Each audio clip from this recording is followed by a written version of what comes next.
Hello dear students, concept class के studio में आप लोगों का स्वागत है। आज हम लोग क्लास 10th का साइंस पढ़ेंगे, जिसमें हमारा लास्ट क्लासेस में चल रहा था chapter 10 light reflection and refraction.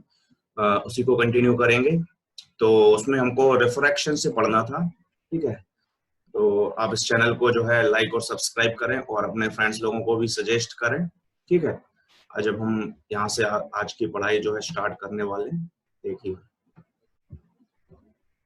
तो लास्ट क्लास में जो हम लोगों ने पढ़ाई की थी उसमें हमने ये रिफ्रैक्शन ऑफ लाइट के पहले तक का पढ़ लिया था।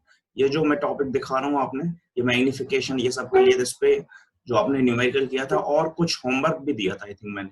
देखिए ये दो क्वेश्चन जो आपकी स्क्रीन पर दिख रहे हैं, NCERT text book page number 171, ये नंबर लिखा हुआ है, देखिए नीचे 171, ये पेज नंबर 171 के ये दो क्वेश्चन जो है आप लोगों को मैंने होमवर्क दिए हुए थे, राइट। तो इन क्वेश्चन को जो है आपको करना है। तो ये मैंने बोला था कि ये दो क्वेश्चन आप लोग कर लें। पहला क्वेश्चन बोल रहा था, अब देखते हैं इसका आपका क्या आंसर आया। फर्स्ट क्वेश्चन था, find the focal length of convex mirror whose radius of curvature is 32 centimetre, right. और सेकंड क्वेश्चन जो मैंने दिया था, concave mirror produces 3 times magnify and large real image of an object produces at 10 centimeter in front of it, where is the image located। तो उम्मीद करता हूं आप लोगों ने इन क्वेश्चंस को कर लिया होगा। देखिए तो मैं आपको इनके सॉल्यूशन दिखाता हूं, चलिए। तो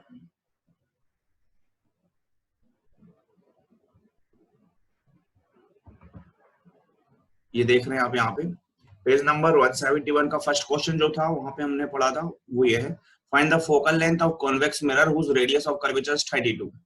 इसका सोल्यूशन आप जिस लोगों ने नहीं किया वो यहाँ से देख सकते हैं सोल्यूशन और अपनी कॉपी में सॉल्व कर सकते हैं। तो रेडियस आपको क्या है, कॉन्वेक्स मिरर दिया है, ठीक है। और कॉन्वेक्स मिरर जैसा कि मैंने आपको बताया था, कॉन्वेक्स मिरर का क्या होता है, आउटर सरफेस रिफ्लेक्टिंग होता है, इनर सरफेस डल होता है, ठीक है, ऐसा पार्ट होता है। और कॉनकेव का इनर सरफेस रिफ्लेक्टिंग होता है, आउटर सरफेस जो है वो डल होता है, ठीक है। तो अब कॉन्वेक्स मिरर, तो जिसकी फोकल लेंथ क्या होती है, रेडियस क्या होती है, रेडियस ऑफ कर्वेचर पॉजिटिव होता है, और मैंने बताया था फोकल लेंथ भी जो है वो पॉजिटिव होती है, ठीक है। तो रेडियस ऑफ कर्वेचर 32 दिया है, तो इस रेडियस का हाफ होता है फोकल लेंथ, ठीक है। तो हम रेडियस का हाफ कर देंगे, तो रेडियस r/2 की हमने 32/2 16 सेंटीमीटर। तो जो फोकल लेंथ कॉन्वेक्स मिरर की आ गई वो कितनी आ गई, 16 सेंटीमीटर, ठीक है। आगे चलते हैं। इसके बाद दूसरा क्वेश्चन दिया है, a concave mirror produces 3 times magnified and large real image of an object placed at 10 centimeter in front of it। यही दिया ना, देख लीजिए, यही दिया। a concave mirror produces 3 times magnified real image of an object placed 10 centimeter in front of the image of an object। तो उसने देखो, इन्होंने बोला है कि 10 सेंटीमीटर जो है, मतलब ऑब्जेक्ट कहाँ रखा है, 10 सेंटीमीटर की दूरी पर मिरर के, ठीक है। तो हम यहीं पे आ जाते हैं वापस से इसी सोल्यूशन पे। तो ऑब्जेक्ट डिस्टेंस मैंने हम बताया था कि हमेशा ऑब्जेक्ट डिस्टेंस जो होता है वो क्या होता है, always positive, sorry always negative. तो ये ऑब्जेक्ट डिस्टेंस हमने हमेशा नेगेटिव -10 ले लिया इसमें, ठीक है। अब कॉनकेव मिरर के सामने 10 सेंटीमीटर पर तुमने ऑब्जेक्ट रख दिया, बोला इमेज कैसी बनेगी, रियल एंड इन्वर्टेड, ठीक है। तो अगर रियल इमेज बनेगी कॉनकेव मिरर की, तो इमेज भी कहाँ है, ऑब्जेक्ट के सामने आएगी, ठीक है। और रियल इमेज का मैग्निफिकेशन जो होगा वो कैसा होता है, कॉनकेव मिरर केस में रियल इमेज का मैग्निफिकेशन नेगेटिव में आता है। तो m की वैल्यू जो है वो 3 टाइम्स यानी कि -3 आएगी, ठीक है।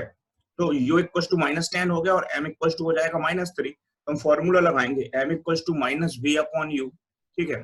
तो m की जगह पे -3 लिख दिया, v की जगह -v लिख दिया, और u की जगह पे कितना है, u -10 है तो -10 लिख दिया। तो ये 10 का मल्टीप्लाई यहाँ होगा तो हो जाएगा -30, ठीक है। माइनस से माइनस कैंसिल हो जाएंगे, तो ये आपको आ जाएगा negative sign indicate that the image will be real image is form 30 centimetre in front of the mirror. तो आपको 30 सेंटीमीटर का आंसर आ जाएगा, यही 30 centimetre in front of mirror जो है आपकी इमेज बन रही है, ठीक है। तो इस तरीके से आप ये दोनों क्वेश्चन सॉल्व कर लेंगे। और अब चलते हैं इसके आगे, ठीक है। तो अब हम पढ़ेंगे कहाँ से, रिफ्रैक्शन ऑफ लाइट, ठीक है। तो देखिए रिफ्रैक्शन ऑफ लाइट क्या होता है। तो जो रिफ्लेक्शन था, हमने रिफ्लेक्शन पढ़ा था कि जब लाइट जो एक सरफेस से, मिरर के सरफेस से टकरा के वापस लौट जाता है उसी मीडियम में, तो रिफ्लेक्शन होता था। लेकिन इन केस ऑफ रिफ्रैक्शन क्या होगा, जब लाइट किसी सरफेस पर टकराएगा तो ये उस मीडियम को क्या करेगा, क्रॉस कर जाएगा, ठीक है, वापस से उसी मीडियम में नहीं लगेगा, it will move into another medium. This phenomena of light is known as refraction of light. It happens in the transparent medium. इसके लिए जो कंडीशन है वो कैसी होनी चाहिए, ट्रांसपेरेंट मीडियम होना चाहिए, ठीक है।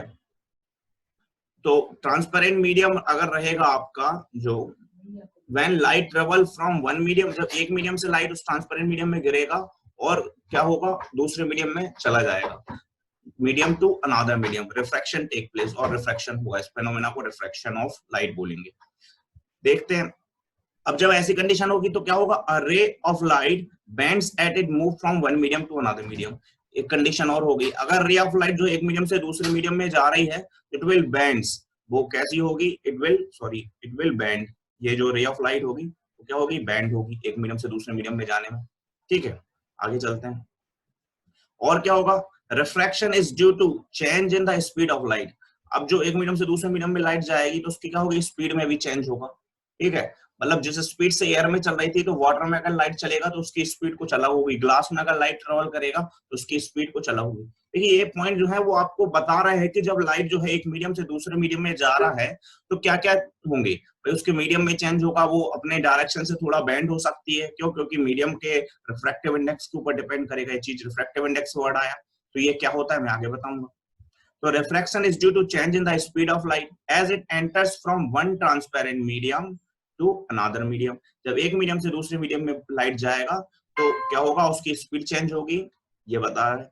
अब देखते हैं तो स्पीड क्या होगी, चेंज हो रही है तो स्पीड डिक्रीज होगी कि इंक्रीज होगी, ये हमको कैसे पता लगेगा, देखते हैं। तो speed of light decreases, speed light की डिक्रीज कब होगी, as the beam of light travel from rarer medium to denser medium. Rarer medium मतलब जो मीडियम ऑप्टिकली रेयर हो, ठीक है, और डेंसर मीडियम मतलब जो मीडियम ऑप्टिकली डेंस हो, ठीक है। अब कैसे मैं अगर बताऊं, फॉर एग्जांपल एयर है, एयर के जो मॉलिक्यूल्स हैं एज कंपेयर टू वाटर वो क्या है, रेयर है, ठीक है, दूर दूर है, और वाटर के molecules as compare to air बहुत पास पास है, डेंस है, ठीक है, डेंसली ऑप्टिकली डेंस है। Air is a rare medium as compare to water and water is a denser medium as compare to air. Similarly अगर हम ग्लास की बात करें और एयर की बात करें तो एयर के पार्टिकल्स तो मैंने बताया रेयर है और ग्लास के पार्टिकल वाटर से भी ज्यादा डेंस है, तो उसके वो ज्यादा डेंसर मीडियम हुआ, ठीक है। अब देखते हैं तो यहाँ पे लिखा है कि speed of light decreases as the beam of light travel from rare medium to denser medium. अगर लाइट डेंसर मीडियम में जाएगा तो स्पीड क्या है, लाइट की डिक्रीज होगी, क्यों, क्योंकि वहां पे पार्टिकल बहुत डेंस है तो वो लाइट को रोकने की कोशिश करेंगे। अब देखते हैं तो ये ऊपर जो है स्पेलिंग गलत लिख दी यहाँ पे, ये रेयर मीडियम है, RARER होता है, ठीक है, और नीचे जो लिखा है ये डेंसर मीडियम है, ठीक है, ये RARER रेयर मीडियम है और नीचे क्या है, डेंसर मीडियम। तो ये इंसिडेंट लाइट इस सरफेस, ये जो सरफेस दिख रहा है ये ट्रांसपेरेंट सरफेस है, ये ग्लास हो सकता है। तो रेयर मीडियम, अब यहाँ पे सपोज उन्होंने मान लिया कि भाई नीचे जो है ये पूरा कोई ग्लास है या वाटर है, कुछ भी हो सकता है, डेंसर मीडियम में मान के चलते हैं। तो ये जो रे आपको ये जो डॉटेड करके ये जो लाइन बना रहा हूँ मैं रेड कलर से, ये जो दिख रही है इसको जो है नॉर्मल बोलेंगे, इस सरफेस पे नॉर्मल परपेंडिकुलर आएगा, सॉरी जी। तो ये लाइन जो दिख रही है ये नॉर्मल हो गई। अब ये इंसिडेंट रे सरफेस से टकराई और फिर ये, अब ये जो डायरेक्शन दिख रहा है ना ये डॉटेड करके, ये अगर बेंड नहीं होती तो सीधी इस डायरेक्शन में आती, लेकिन ये थोड़ी सी बेंड हो गई, और बेंड हो गई कहाँ चली गई, ये इस तरफ, ये यहाँ पे चली गई है, ठीक है, इस डायरेक्शन में चली गई। तो ये इंसिडेंट रे और ये रिफ्रैक्टेड रे, ठीक है। तो ये इंसिडेंट रे जो है वो बेंड हुई, किस तरफ बेंड हुई, टुवर्ड्स, देख रहे हो, नॉर्मल, टुवर्ड्स नॉर्मल बेंड हुई, ठीक है। अगर ये इस तरफ बैंड होती तो अवे फ्रॉम द नॉर्मल, ये बैंड हुई टुवर्ड्स। तो जब भी लाइट रेयरर मीडियम से डेंसर मीडियम में जाएगा it will bend towards the normal after reflection, लिखा हुआ है। When a ray travel from rarer medium to denser medium it bends towards normal after reflection. Reflection के बाद ये कहाँ बैंड होगी, टुवर्ड्स द नॉर्मल। ये जो लाइन देख रहे हो आप ये नॉर्मल है, ये क्या है, नॉर्मल।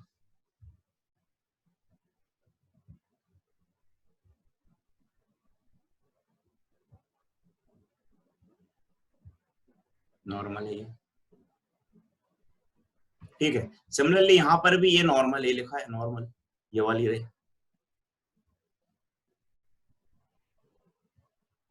ठीक है। तो यहाँ पे भी इंसिडेंट रे आई। अब ये ऊपर जो मीडियम देख रहे हो आप, ये मीडियम जो है ये मीडियम डेंसर है, ऊपर वाला मीडियम, ठीक है, और ये जो नीचे जिस मीडियम में गई ये मीडियम रेयर है। तो ये जो नॉर्मल थी आपकी, ये वाली जो रे जिसकी हम बात कर रहे थे नॉर्मल, ये नॉर्मल से कहाँ हुई, अवे बेंड हुई, ठीक है। ये जो रे है it will bend away from the normal, ठीक है। तो जब डेंसर मीडियम से रेयर मीडियम में लाइट आया तो ये जो लाइट है after refraction it will bends away from the normal. तो यहाँ पे लिखा है when a ray travel from denser medium to rare medium it bends away from the normal. ये लिखा it bends away from the normal. तो ये exactly ऐसा ही डायग्राम बनाना है और ऐसा ही उसके नीचे आपको लिखना है, ठीक है। तो आप समझ गए, दो चीज है, जब भी लाइट अगर रेयर मीडियम से डेंसर मीडियम में जाएगा तो it will bend towards normal, और जब डेंसर मीडियम से रेयर मीडियम में जाएगा तो it will bend away from the normal, ठीक है। Some commonly observe phenomena due to reflection. अब कुछ फेनोमेना जो आपने ऑब्जर्व किए होंगे वो मैं बता दूं। Stone at the bottom of water tube appears to be rise. पानी के कोई वाटर टब है वगैरह, उसमें वाटर टब में आपने देखा होगा पत्थर अगर डला हो तो आपको ऐसा लगता है कि वो ऊपर की ओर राइजेस है, ठीक है। आपको उसकी रियल डेप्थ, एक्चुअल डेप्थ जो है वो पता नहीं लगती, आपको लगता है कि काफी पास में है जबकि वो काफी डेप्थ में होता है। तो ये भी बिकॉज ऑफ रिफ्रैक्शन ही होता है। A fish kept in aquarium appears to be big that in actual size। अगर आपने एक्वेरियम आपके घर में देखो जिसमें मछली वगैरह रहती हैं, फिश रहती हैं, तो आपने देखा होगा तो जो उसमें फिश होती हैं वो आपके उनकी मतलब अपेरेंट साइज से थोड़ा सा बड़ी समझ में आती है, बड़ी दिखती हैं आपको। रियल साइज उनकी जो होती है एक्चुअल साइज उससे थोड़ी सी बड़ी अपेयर होती है। ये भी बिकॉज ऑफ रिफ्रैक्शन ही है।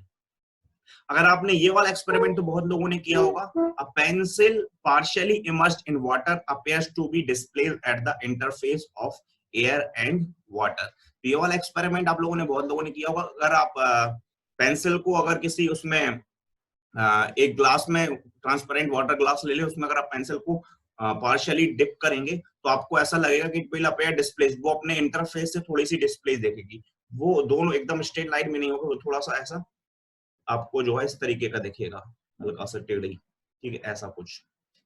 तो उसका डायग्राम मतलब मैं आपको कहीं डाल दूंगा, चलिए मैं फेसबुक पेज पे डाल दूंगा, वहां पे क्रॉस चेक कर सकते हैं, ठीक है। तो ये वाला जो है थर्ड वाला मैं ये फेसबुक पे डाल दूंगा, राइट। चलिए, तो फेसबुक का एक डेफिनेटली पेज है और उसकी लिंक भी मैं डिस्क्रिप्शन बॉक्स में डाल दूंगा। हमारी एक वेबसाइट, एक ब्लॉग है जिसपे हम सारे नोट्स देते हैं, उसकी लिंक भी मैं डिस्क्रिप्शन बॉक्स में डाल दूंगा। तो सब कुछ है बिल्कुल, आप बस पढ़ते रहिए, ठीक है, सब आपके लिए है। अब आता है refraction through rectangular glass slab. तो अब आप ये देख रहे हैं एक रेक्टेंगुलर ग्लास स्लैब बनाई हुई है, KLMN, ठीक है। तो ये एक रेक्टेंगल है, एक्चुअली ग्लास स्लैब है। ग्लास स्लैब कैसी होती है तो आप लोग गूगल कर सकते हैं, वहां जाके आप देख सकते हैं ग्लास स्लैब कैसा होगा। और जैसे ही स्कूल खुलेंगे तो स्कूल में दिखा दिया जाएगा आपको, और मैं भी इसकी फोटो डाल दूंगा फेसबुक पेज पे, ग्लास स्लैब कैसा होता है वहां से भी देख लेंगे आप, ठीक है। तो जैसे वीडियो खत्म हो तुरंत गूगल कर लें तो वो ज्यादा बेटर होगा। तो ये एक रेक्टेंगुलर ग्लास स्लैब है, ठीक है, ट्रांसपेरेंट ग्लास का टुकड़ा होता है, काफी थिकर होता है, मोटा होता है।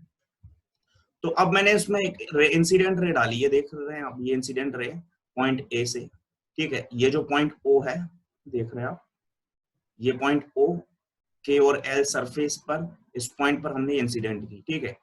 एन, ये जो एन देख रहा है ये नॉर्मल रे दर्शाई गई है, ये डॉटेड करके जो यहाँ तक आई हुई है ये नॉर्मल है, ठीक है। एट पॉइंट ओ पर ये परपेंडिकुलर जो दिख रही है ये नॉर्मल है, और ये ए से जो आ रही है डार्क लाइन ये क्या है, इंसिडेंट रे, ठीक है। तो इस इंसिडेंट ने I1 जो एंगल बनाया है, ये I1 देख रहे हैं, ये एंगल ऑफ इंसिडेंट है, ठीक है, नॉर्मल और ए वाली रेस के बीच में बना हुआ इंसिडेंट रे, ठीक है। इस पॉइंट आफ्टर रिफ्रैक्शन, ये जो आप R1 देख रहे हो ये एंगल ऑफ रिफ्रैक्शन है, ना कि रिफ्लेक्शन, एंगल ऑफ रिफ्रैक्शन, ठीक है। इसका नाम दिया है क्या, R1, ठीक है।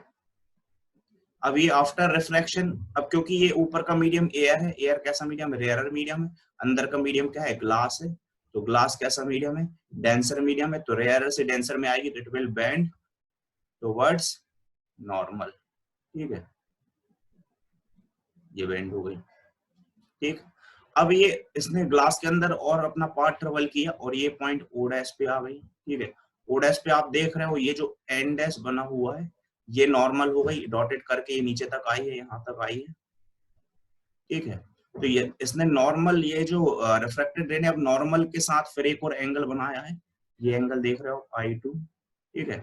और इस I2 को बोला again second angle of incident, और अब जो बाहर निकल गई ये एंगल जो रिफ्रैक्शन हुआ है इसको हमने E से डिनोट किया है, इस E को बोला जाता है एंगल ऑफ इमरजेंट, ठीक है।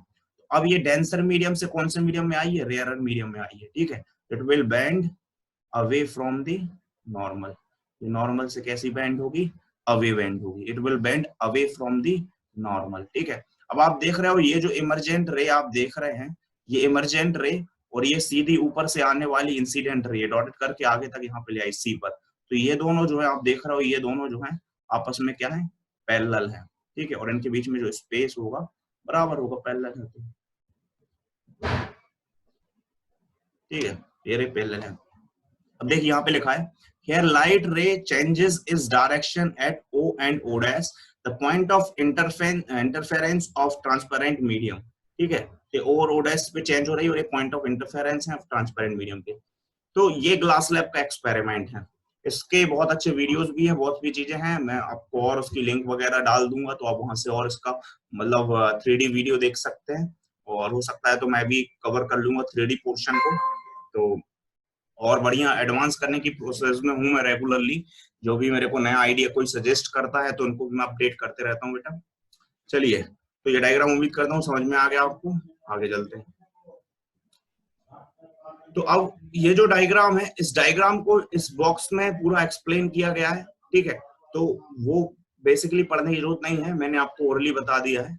देखिए ए से लेके ओ जो है इंसिडेंट रे, ठीक है, ओ से लेके ओ डैश ये तुम्हारा रिफ्रैक्टेड रे है, फिर ओ से लेके बी जो है, ओ डैश से लेके बी जो है वो emergent ray, angle of emergence है, ये एंगल ऑफ इंसिडेंस है, ये रेयर मीडियम है, डेंसर मीडियम है और नॉर्मल है, ये सब कुछ लिखा हुआ है, ठीक है। तो आप चाहे तो इसका स्क्रीनशॉट ले लें और फिर उसको पढ़ते रहना और कॉपी में नोट डाउन कर लेना, ठीक है। अब हम यहाँ से स्टार्ट करते हैं laws of refraction of light, ठीक है।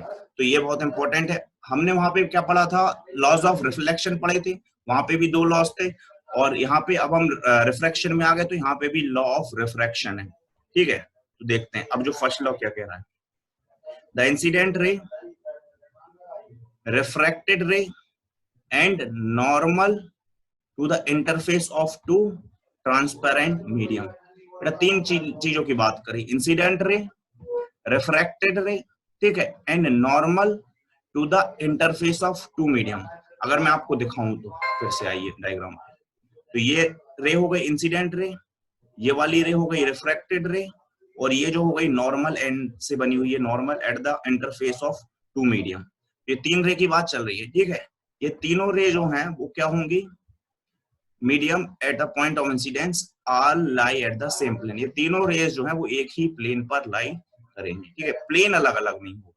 अगर आप प्लेन ऑफ पेपर है या प्लेन ऑफ बोर्ड है या प्लेन ऑफ कुछ भी है तो वो प्लेन जो है वो एक ही रहेगा, प्लेन विल नॉट चेंज, ठीक है। ऐसा ही लॉ उसमें भी था। अब जो सेकंड लॉ देख रहे हैं इसको ध्यान से पढ़ें, the ratio of sine of angle of incidence, यानी कि साइन आई, आई मतलब incidence angle, and sine of angle of refraction यानी कि sine R refraction is constant. तो हमने रेशियो किया sine I upon sine R equals to constant, तो ये कांस्टेंट होगा वो ले लिया, ठीक है, ये सी हो सकता है। अब देखते हैं इस लॉ की क्या वैलिडिटी, इस लॉ को जो है स्नेल लॉ भी कहा गया है। फॉर अ गिवन कलर और pair of medium this law is also known as Snell's law. अब बात आ रही है रिफ्रैक्टिव इंडेक्स की, तो इसी लॉ पे बेस्ड रिफ्रैक्टिव इंडेक्स भी आया है। तो कांस्टेंट एन, एन मतलब जो है आपको यहाँ पे एन मतलब रिफ्रैक्टिव इंडेक्स है, और जब आप क्लास 12th में पढ़ेंगे तो वहां पे म्यू एक ग्रीक अल्फाबेट है, इस म्यू मतलब रिफ्रैक्टिव इंडेक्स होगा, ठीक है। यहाँ आपको एन की एन बना के बताया गया। N is the refractive index for a given pair of medium, it is the refractive index of the second medium with respect to first medium, second medium और फर्स्ट मीडियम के respect में होगा, ठीक है।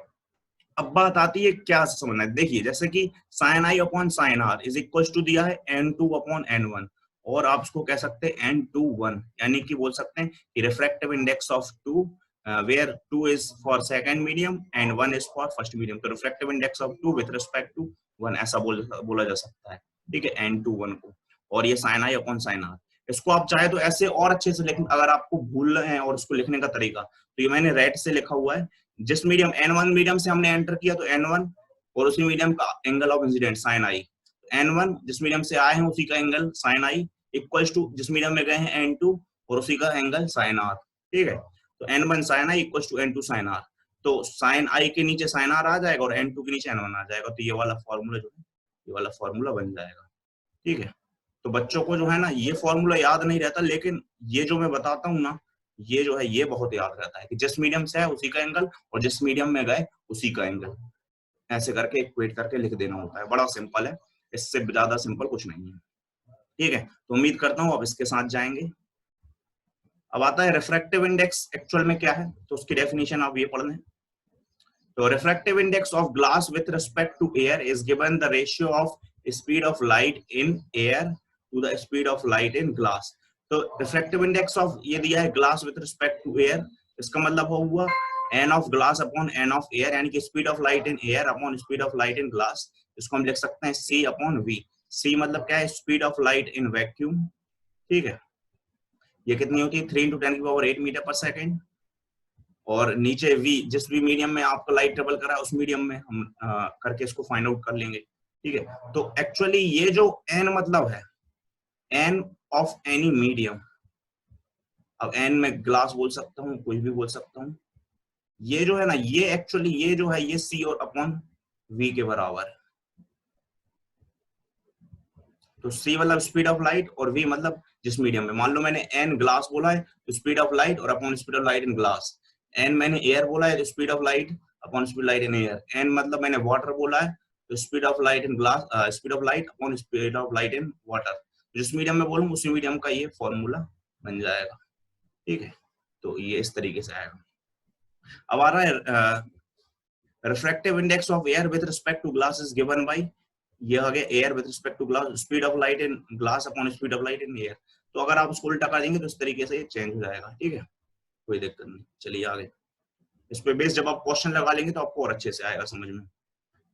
तो वही अब भी हमने जो फॉर्मूला लिखा था ना यहाँ आ गया ये। तो एब्सोल्यूट रिफ्रैक्टिव इंडेक्स जो है, absolute refractive index of medium is simply called refractive index. उसको रिफ्रैक्टिव इंडेक्स कहा जाता है मीडियम का। उसको n और m से, m stands for medium, speed of light in air upon speed of light in medium, ऐसे करके लिखा जाता है। तो वो फॉर्मूला जो भी बताया था वो यहाँ आ गया। तो ये फॉर्मूला बड़ा इंपॉर्टेंट है।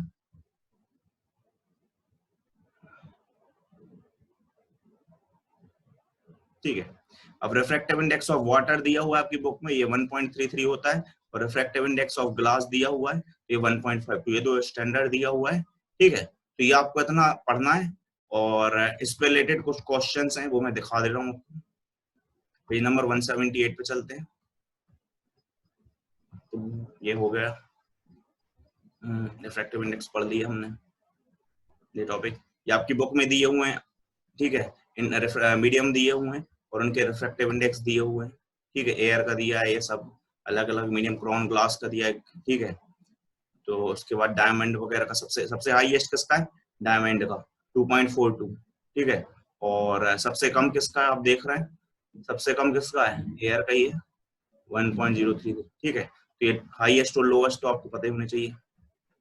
इसके बाद हाँ ये आ गया, फिर नंबर 178 पर आ गया, 176 सॉरी। तो 176 पर ये 5 क्वेश्चन है, ये आप होमवर्क ले लो मेरे से। क्वेश्चन 1, 2, 3, 4, 5। जिन लोगों के पास बुक नहीं है वो स्क्रीनशॉट ले लें। ठीक है, जिनके पास बुक है वो बुक से करेंगे। तो ये 5 क्वेश्चन जो है वो आज मैं आपको होमवर्क दे रहा हूँ। जब मैं नेक्स्ट क्लास में आऊंगा तो इन 5 क्वेश्चंस को सॉल्व कराऊंगा।